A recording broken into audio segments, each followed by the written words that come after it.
Sveicināti atkal seriālā Mūsu diplomātijas dienas, kur scenāristu komanda patiešām ir pazaudējusi sižetu šajā muļķīgajā ziepju operā, ko sauc par ģeopolitiku zemes. Tikmēr par nozīmīgu problēmu, ar kuru Irāna drīz saskarsies, joprojām maz runā. Pat ja tas ir saistīts ar stratēģiju, ko Ukraina jau gandrīz gadu izmanto pret Krieviju.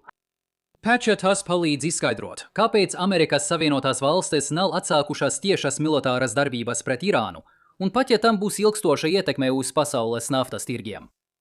Jā, Amerikas Savienotajām valstīm un Irānai bija paredzēts vēlreiz sarunāties Pakistānā, bet tad neviens patiesībā neiekāpa lidmašīnā, lai šīs sarunas notiktu. Un tad Trumps paziņoja, ka sarunu nebūs, un pamiera blokādes kombinācija pagaidām turpināsies. Diemžēl liela daļa stāstījuma par to, kas noticis pēdējās nedēļas laikā, ignorē problēmu, kas izraisa konflikta turpināšanos. Uzmanība šķiet tiek sajaukta. Slimības simptoms tiek uzskatīts par pašu slimību. Karš turpinās nevis dažādu draudu dēļ, ko puses izsaka sociālajos mēdījos un caur tradicionālākiem kanāliem. Karš turpinās nevis tāpēc, ka pusēm trūktu uzticības sarunu procesam. Karš turpinās nevis tāpēc, ka puses atsakās tikties Pakistānā, lai vienotos par izlīgumu. Drīzāk viss tas notiek tāpēc, ka nav tāda risinājuma, ko abas puses būtu gatavas pieņemt, ņemot vērā viņu uzskatus par situāciju.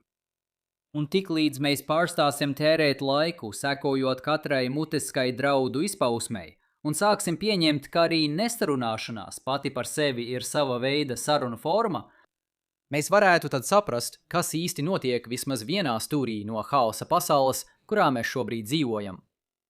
Tātad, lai ieskicētu, kurp mēs šodien dodamies, mēs sāksim ar to, ka apskatīsim, kas ir noticis pēdējās nedēļas laikā, vai apmēram tā. Pēc tam mēs pāriesim pie spekulatīvākās puses un mēģināsim saprast, kas notiek ar sarunu grūtībām starp Amerikas Savienotajām valstīm un Irānu. Visbeidzot, mēs apspriedīsim būtisku jautājumu, ar kuru Irānai drīz nāksies saskarties un ko tas plašāk nozīmē karam. Bet paskatīsimies uz lietām plašāk un apspriedīsim novērojamos faktus par to, kas notiek.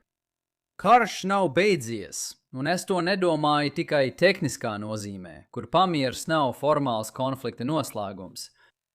Es to nedomāju arī juridiskā nozīmē, kur blokāde tiek uzskatīta par kara aktu. Es domāju, ka karš, plašā nozīmē, ir dārgs process, kurā divi dalībnieki risina kādu politisku strīdu. Salīdzinot ar 2 nedēļām iepriekš, mēs esam nomainījuši tradicionālo kara procesu ar nāvi un iznīcību pret tīru ekonomisko piespiešanu. Bet galu galā tas joprojām ir dārgs process, kas novedīs pie kāda politiska rezultāta. Vai pārfrāzējot Klauzevicu, ekonomiskās sankcijas ir karš ar citiem līdzekļiem. Konkrēti, šis process pašlaik galvenokārt nozīmē satiksmes iesaldēšanu caur Hormuza šaurumu. No ASV puses tā ir blokāde satiksmei, kas dodas uz Irānas ostām un no tām. Un tehniski blokāde atrodas tuvāk Omānai, kas ir svarīgi atcerēties nākamreiz, kad redzat Irānas dezinformāciju par kuģu skaitu, kas šķērsojuši šaurumu. Tehniski daudzi to ir darījuši. Un, lai gan tehniski pareizi ir vislabākais pareizības veids, tam nav ekonomiskas nozīmes, ja viņi nevar izkļūt no plašākā Persijas līča reģiona. Irānas pusē tas ir drauds apšaudīt kuģus, kas šķērso šaurumu, nemaksājot kaut kādu aizsardzības maksu, lai gan noteikumi tur nav īpaši skaidri. Turklāt Irāna aktīvi apšauda kuģus un aiztur tos. Pietiek teikt, ka lai kas tur arī nenotiktu, situācija ir haotiska. Tāpēc, kad Trumps paziņoja, ka pamiera režīms turpināsies neskatoties uz atceltajām sarunām Islamabadā un daži atvieglot uzelpoja, es atceros, ka populārā frāze bija, ka ir tako otrdiena. Mana reakcija bija daudz atturīgāka. Pamiers? Varbūt. Īpaši no civiliedzīvotāju skatpunktā plašākajā Persijas līča reģionā. Pamiers pasaules ekonomikas labā. Nepārāk. Zini, pēdējo reizi, kad mēs tieši skatījāmies ziņas par Irānu, Trumps tikko bija paziņojis par blokādi. Es minēju, ka pastāv iespēja, ka tirgi reaģēs pozitīvi uz šo paziņojumu, aprēķinot, ka papildus spiediens nostādīs Irānu sarežģītā situācijā, tādējādi veicinot ātrāku kara darbības izbeigšanu. Nu, tirgus tiešām reaģēja tieši tādā veidā. Taču Irāna tā nedarīja. Tirgus attiecīgi ir koriģējis savu novērtējumu, atkal paaugstinot naftas cenas. Un ar to esam apkopojuši pašreizējo situāciju. Tagad mēs varam pāriet pie izpratnes, kāpēc tas viss notiek. Un īsā atbilde ir tāda, ka, cik es varu spriest, pusēm nav kopīgas vīzijas par to, kas notiktu, ja viņi turpinātu spēlēt šo spēli. Šķitā, ka tā nebija tikai pirms dažām dienām. Pēc pamiera pirmās aizķeršanās, kad Izraela turpināja operācijas Libānā, šķita, ka Netanjahu otrais fronts bija galvenais šķērslis. Ja tas beigtos, tad šaurums tiktu atvērts no jauna, un viss atgrieztos gandrīz normālā stāvoklī. Protams, precīzas detaļas vēl prasītu daudz laika, lai tās izstrādātu. Tas īpaši attiecas uz tehniskiem jautājumiem, piemēram, Irānas kodolprogrammā. Kā kompensēt zaudējumus, ko Irāna ciestu tās pilnībā civilajā daļā, kuras trešās puses varētu palīdzēt tās elektrostaciju darbības turpināšanā, un tā tālāk. Bet abām pusēm vienojoties par galvenajiem jautājumiem, pasaules ekonomika varētu atgriezties normālā stāvoklī, kamēr diplomāti darītu savu darbu Islamabādā un citur. Lietas sāka brukt svētdien, kad Trumps paziņoja, ka Irāna atvērs šaurumu, bet Savienotās valstis turpinās blokāde pret kuģiem, kas iebrauc Irānas ostās, līdz otrdien tiks sagatavota detalizētāka vienošanās. Nav skaidrs, vai Irāna jebkad tam piekrita, tāpat kā nav skaidrs, kurš tieši pieņemtu šo lēmumu Teherānā. Jebkurā gadījumā Irāna ātri noraidīja šo vienošanos un turpināja īstenot to, ko vien vēlaties nosaukt par šauruma slēgšanu. Tādējādi mēs esam nonākuši strupceļā, kur šķiet, ka abas puses uzskata, ka spēs noturēties ilgāk par otru, un tāpēc jēgpilnas sarunas par tehniskākiem jautājumiem, piemēram, kodolieroču izplatību, ir bezjēdzīgas. Tādējādi sarunu trūkums Pakistānā ir sarunu veids ar citiem līdzekļiem. Aizkavējot vienošanos un izturot ar to saistītās izmaksas, puses sniedz ticamu signālu par savu apņēmību, un tas var galu galā pavērt ceļu vienošanās panākšanai nākotnē. Visinteresantākā attīstība, ko līdz šim esam šeit novērojuši, ir Trumpa pilnīgā vienaldzība pret ASV sabiedrības viedokli šajā jautājumā. Karš jau no paša sākuma nebija populārs, taču Baltā nama rīcība pirmajā mēnesī un vēlāk pielāgojās vēlētāju noskaņojumam, cenšoties samazināt traucējumus enerģijas tirgos. Tas ir diezgan sarežģīts uzdevums, ņemot vērā, ka galvenā darbība noveda pie Hormuza šauruma slēgšanas. Tomēr dzīves dārdzības krīze ietekmēja administrācijas lēmumu pieņemšanu. Pārējot uz ASV pretblokādes sākumu, Baltā nama attieksme pret šīm bažām ir kļuvusi daudz vienaldzīgāka. Kāpēc pastāv šāda vienaldzība, ir interesants jautājums. Varbūt tas ir tāpēc, ka kā prezidentam, kurš vairs nav ievēlēts uz nākamo termiņu, viņam patiešām nav svarīgi. Varbūt viņš domā, ka tas galu galā nostrādās un māgā piekritēji beigās pie viņa atgriezīsies. Varbūt viņš gūst labumu no tā, ka kongresa un mediju uzmanībā tiek novērsta no citas dokumentu kopas.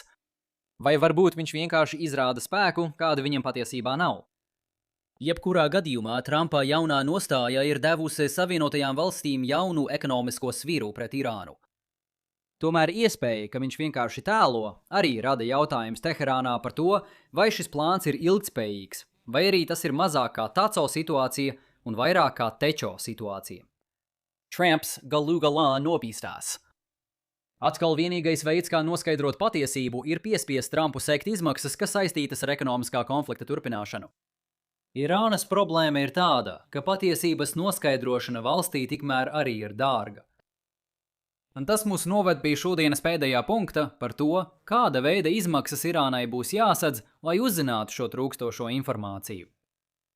Lai rastu atbildi, mums jāatgriežas Kargas salā, Irānas naftas eksporta industrijas centrā, kur dažas salas civilās atbalsta zonas ir devušas vietu daudz svarīgākajai naftas infrastruktūrai.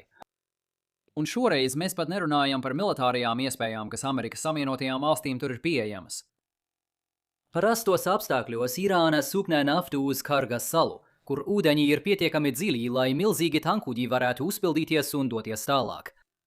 Tāpat kā jebkura citā ekonomiski efektīva darbība, Irānai nav daudz lieku jēlnaftas uzglabāšanas iespēju. Viss, kas vienkārši stāv nekustīgā tvertnē, ir kā nauda, kas glabājas zem matrača. Un, ja mēs runājam par miljardiem dolāru, tu tiešām vēlies, lai tava nauda tiek ieguldīta vai vismaz pelna procentus. Irānai, protams, ir zināmas uzglabāšanas jaudas, jo tai ir jāspēj izlīdzināt atsevišķus traucējumus, kas var rasties, ja kādam vai dažiem tankuģiem notiek kāda ķibele. Tas, ko Irāna nevar tikt galā ar, ir sistēmiska problēma, kas ietekmē visus tankuģus vienlaicīgi. Piemēram, šauruma blokāde. Tāpat kā viss pārējais šajā karā, nav skaidrs, cik ilgi Irānai vēl ir palicis, pirms tā izsmej savas uzglabāšanas jaudas. Baltijas nams šo problēmu uzsvēr kā dienu jautājumu. Ārējie analītiķi uzskata, ka tas varētu būt aptuveni 2 nedēļu periods. Lūk, ironija. Trumps šoreiz neizmanto 2 nedēļu termiņu lietai, kurai patiesībā ir 2 nedēļu termiņš. Atmetot runas par termiņiem, problēma ir daudz dziļāka nekā tikai tas, ka Irāna pārplūst ar naftu. Problēma ir tā, ka jums nāksies sākt slēgt urbumus, lai apturētu plūsmu. Diemžēl jūs nevarat vienkārši nospiest slēdzi, lai tos ieslēgtu vai izslēgtu. Slēgtu urbumu ir nepieciešams laiks, lai atkal sāktu darboties, kas nozīmē, ka ja vienošanās netiks panākta šo 2 nedēļu laikā, tam būs ilgtermiņa sekas gan Irānas budžetam, gan plašākam enerģētikas tirgum.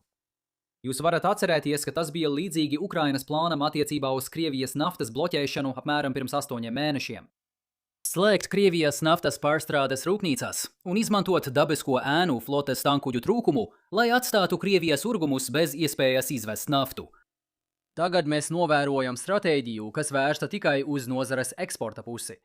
Tas var palīdzēt izskaidrot, kāpēc Amerikas Savienotās valstis pēc sākotnējā 2 nedēļu pamiera beigām neiesaistījās atkārtotā tiešā militārā konfrontācijā.